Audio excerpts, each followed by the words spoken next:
Hey, everybody. Hope everybody's having a fantastic day. Today's the beginning of the Masters. It's spring out. Feels good. Birds are chirping. Hope you guys are having a great day.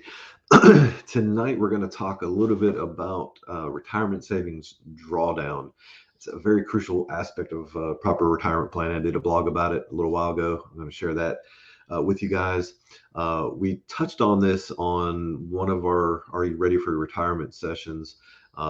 We touched on it. I'll go a little bit deeper into it. What exactly is a retirement savings drawdown, right? Before I do that, though, hit me up with hashtag live. If you're watching it live, it helps us out with our group and with Facebook. If you're watching a replay, hit me up with a hashtag replay throughout. If you have questions, comments, put it in the message in the comment section or message me. That would be fantastic. So today we're going to talk about that retirement drawdown. Let me I'll show you the link to it real quick. If you can always go out to my website, there's a blog section, there's a retirement savings drawdown section, or blog article rather. You can check that out there for the full content. You can subscribe to the newsletters and blogs and whatnot, and we'll get that out to you when they're available. So you can always check that out. So we're going to use that as a base for today. But the drawdown is crucial because most people think about the accumulation phase. How much money do I need to retire? Here's my top end. Well, you remember the treasure target that we went over, and of course, on the outside, God owns everything. And then there's 4 different quadrants, working our way down through those center rings to get to financial freedom. Well, when you get to that financial freedom and you kind of work through that grow category, there's another detail to that. Not only your accumulation, how much am I saving? What number do I need to get to? What are you going to do with it when you actually retire, and you start drawing it down? You start paying yourself a paycheck, in your retirement. There's a proper ways to do that, because if you don't do it without a plan, you can find yourself in a world of trouble. You find yourself running out of money sooner than later.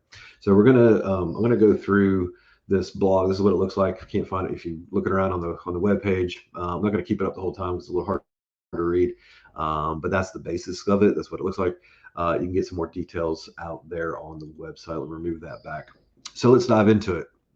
Retirement income, it's definitely a piece of the puzzle for retirement and your retirement plan. So when you're mapping out your drawdown strategy, you got to account for many different things. Your marital status comes into play, what savings you have, your life expectancy, the kind of retirement accounts you have, tax deferred, taxable, what kind of vehicles they're in, your tax implications, what are your tax brackets, what effects does your withdrawals have on your taxes, and then also what are your expenses going to look like in retirement. Now, the way I usually do planning is we figure out what your expenses are going to be in retirement, and we back into it, and then we get to your number. It's a much more cohesive and comprehensive way to come about your plan, but you got to be thinking about that. You're not going to know exactly how you're going to say, well, how the heck am I supposed to know what all my expenses are going to be in retirement? Well, you can take a gauge. You can look at your current budget. You can probably figure out what things aren't going to be there, and there's probably going to be some added things that will be there. General rule of thumb is you take your monthly expenses now, and it's around 70 to 75% or so was what you'll need in retirement. But we want to narrow that down a little bit, because if you paid your house off, that's going to affect it. If you're in good or bad health, that's going to affect it. Some things to think about. So couple other things. We're going to go through things to factor in when you're talking about your drawdown plan. You have to account for inflation. When we put together a full retirement plan, you got to think about the cost of money in the future, inflation.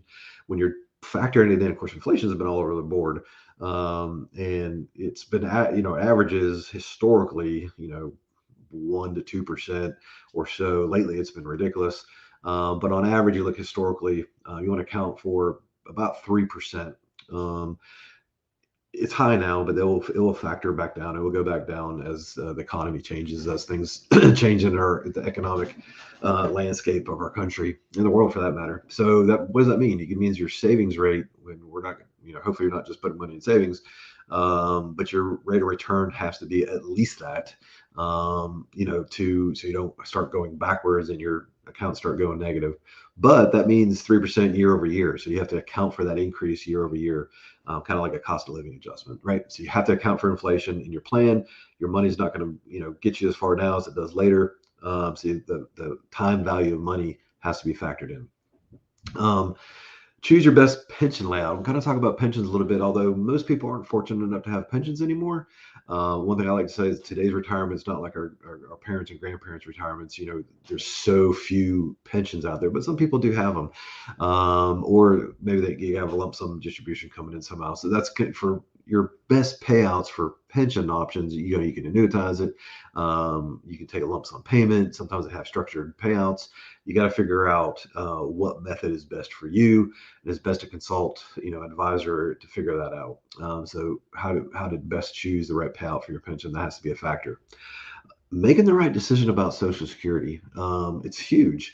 You can go through Social Security optimization. That's one thing I like doing for people is you do a Social Security optimization. Most people think, well, how can you optimize Social Security? Isn't it? Don't they just dictate to you what you get? Well, yes and no. You're paying into it, and the Social Security benefit is a calculation based off how many years you paid in, what your average earnings are, some calculations, ratios there. But there is optimal times to file, and there is an optimum strategy. There's also a ton of different Social Security rules that you would have to be aware of. By the way, the Social Security office is not allowed to make any recommendations. They're not allowed to advise you. You call them up, all they're allowed to do is tell you, yes, you can file, no, you can't. This is how you do it. They're not even allowed. It's not that maybe the representative doesn't want to. They're not allowed to give you advice. So you got to navigate your way through those different rules. But the biggest thing is the optimization piece. Basically, it comes down to when to file. So the full retirement age is 67 for most of us. You can take Social Security as low as age 62, but you're losing about 30% of the benefit. 67 is full benefit age. And then if you go beyond that, anywhere from 67 to 70, every year you get about 8% bump up in your benefit. So there's some strategy there as far as when to file. It's not just as easy as saying, hey, let's go to wait for the 70%. There's other factors that go into that. There's a cost, there's a break even point of making that decision. Obviously, you got to factor in your health, life expectancy, all those kind of things. But there's a way to go through an optimization to figure out exactly what that is. If you don't know what your benefit synopsis are, you can go to the Social Security website, register for a free account. It's all secure, and you can go on there. They can send you updates regularly, but you can also just go on there, run it. It will tell you what your estimated benefits are now based on your earnings history at all those different ages, and it helps with the planning process. It's all digital. It's very secure. It's a really good little tool. Ideally, for a lot of people, wait until 70. You get the maximum benefit. If you're saying, well, I don't have enough, I don't want to work till I'm 70, or I don't have enough money to cover me from 67 to 70. That can be part of your plan. In retirement, we build what's called a Social Security bridge to get you, from 67 to 70. All right. And then your Social Security benefits start kicking in. So there is a way to optimize. You got to dig the right balance. You got to do some calcs and figure that out, make the right decisions about Social Security. And then balance guaranteed income. Guaranteed income, one of the forms of guaranteed income is Social Security. Basically, Social Security is an annuity, right? You've been paying into it. Well, it is an annuity. Basically, you've been paying into it your whole life as your working life. And then they have guaranteed payouts for the rest of your life as long as you live, no matter how much you've paid into it. That benefit's guaranteed. That's what annuity does, right? You got to have guaranteed income in your retirement. Remember me talking about the three different buckets in retirement, you three different phases in retirement. There's a lot of different threes that kind of go along here, right?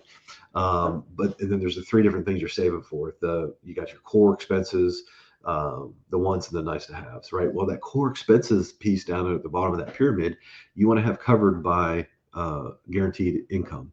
That makes for a much happier and less stressful retirement. The base expenses are covered.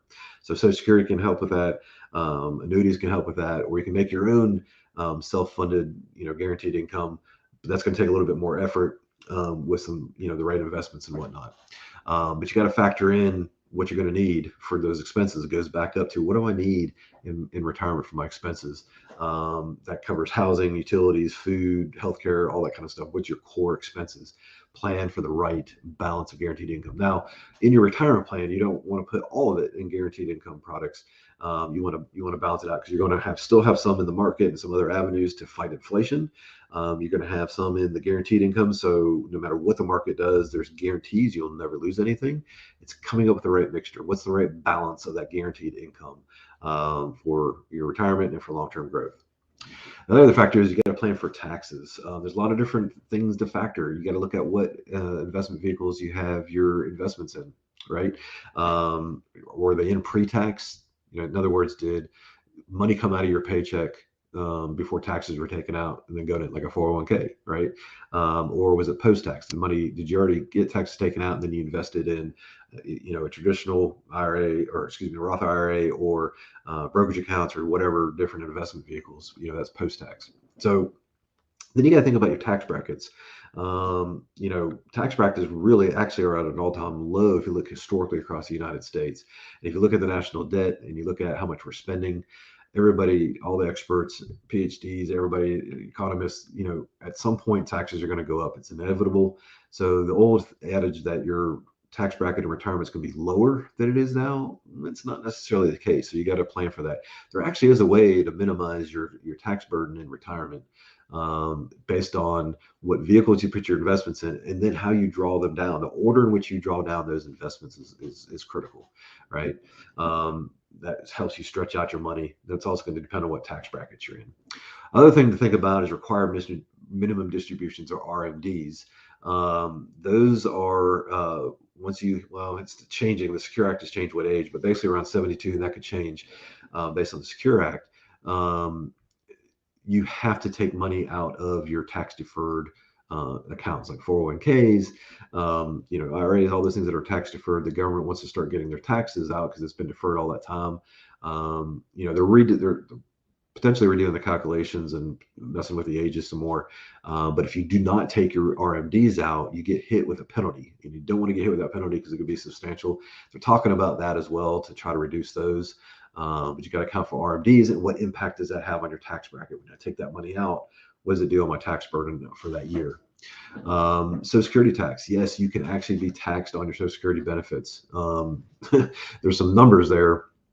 And if you make money in retirement, like you're working part-time, or you're getting a lot of interest off of an account, it's called provisional income. What provisional income are you taking in addition to your Social Security benefits? What they do is they take your calculation, and you can contact me if you want to know what those different brackets are and the levels of where those hit in. But basically, they take half of your Social Security benefits. So they actually count your Social Security income, half your Social Security benefit, plus your provisional income and interest that you're earning, to come up with whether or not you're going to be taxed. And if you fall within that first bracket, you can be charged up to 50% of your Social Security benefit to be taxed. If you go into the next bracket, up to 80% or 85% of your Social Security benefit could be taxed. Now, you can try to avoid that by managing what provisional income you have and how you draw down those different accounts. So that can have a big tax implications. You might be expecting X and you end up with Y because you're paying taxes on your Social Security. Capital gains. If you're doing flat out investments like in a brokerage, or buying and selling stocks, and you sell those stocks, you got to pay capital gains tax. Count for those as you're selling those off to fund your drawdown. And then, of course, estate tax planning. If you have enough for estate tax, taxes, as you got to count that within your plan. But get with an estate attorney to figure that out, what the ins and outs are there. It's a large amount, millions, for when you start getting taxed on the estates. However, there are some proposals in government to change that a bit. So keep an eye on that. But as you know, as your lifespan goes across, you get into retirement, things could change. Your health could change. Taxes could change. You got to be ready and nimble. Put a good plan in place that you can easily adjust and look at and analyze, and to go through. So it's critical that you have this income plan, how you're going to withdraw funds in retirement. It's critical for you to realize the impacts of that. It can really make a difference on the longevity of how long your money's going to last, and ultimately how happy you're going to be in retirement. So if you have questions about that, put some comments in the comments. If you don't want to do it on the comments, hit me up in Facebook Messenger. If you want to schedule a time with me, put this up on the screen. You can schedule a time with me. I'll put it in the comments section as well. You can schedule a time with me, and I'm happy to go through that with you. So, guys, I hope this was helpful for you. We'll continue down the road of different retirement options. and obviously how that factors into our overall financial plan. We'll continue to do that over the course of a number of weeks, but we'll take some breaks in between to talk about more scripture things. We'll also take some breaks to talk about miscellaneous personal financial things. So anyway, I hope this was beneficial. Y'all have a great and happy Easter weekend, and God bless, and we'll talk to you next time.